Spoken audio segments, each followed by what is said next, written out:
sin produces death and shame. Sin produces death and shame. Verse 21 and verse 22.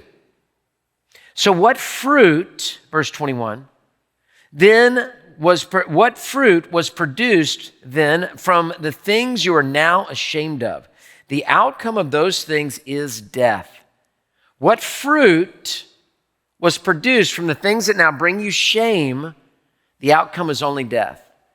I look back at my life, you may look back at your life, and I can see some times of sin that were fun, but I can't see times of sin that were fruitful.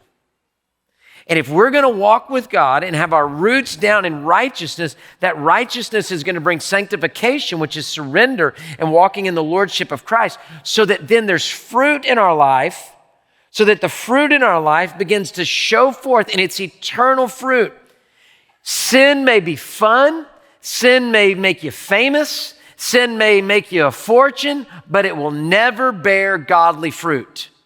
It will bear the wrong fruit. Rotten fruit is what it'll bear. And you and I want our lives to be lives that bear fruit. Isn't that what you want? Your life to be important and to make a difference in other folks' lives. Just the other day, I was sitting at home. I had a certain chair that I always sit in for my quiet time, and I had my devotional guide out, and I was reading there, and I started thinking about kind of these concepts, and I thought, you know what? One day, I'm going to be dead and gone. One day, this house is going to either be sold and lived in by somebody else, or somebody's going to knock it down and build a better house. We love our house. Our house is a great house. We lived in it 18 and a half years. I mean, we're pretty committed to our house. We like it. It's a good place. But at some point, this is all gone. And then I thought, but the things I've done for Jesus Christ will last forever. Things I've done for Jesus Christ, hopefully my kids, one day when all those happen, I hope I get to see them. That's done for Jesus lasts forever. So is a house bad in of itself? Not at all. It's a house. You got to have one. You got to live somewhere, right? An apartment, a house, wherever you live.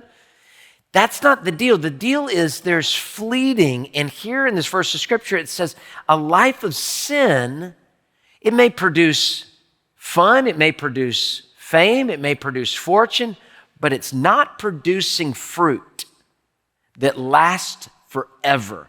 That only happens when you abide in Jesus Christ, John chapter 15, and your roots go down and your trunk is full, and then the fruit comes out in your life. That's the fruit that lasts forever. Hey, thanks for watching. To find out more about Houston's First, you can subscribe to our channel or you can go to houstonsfirst.org.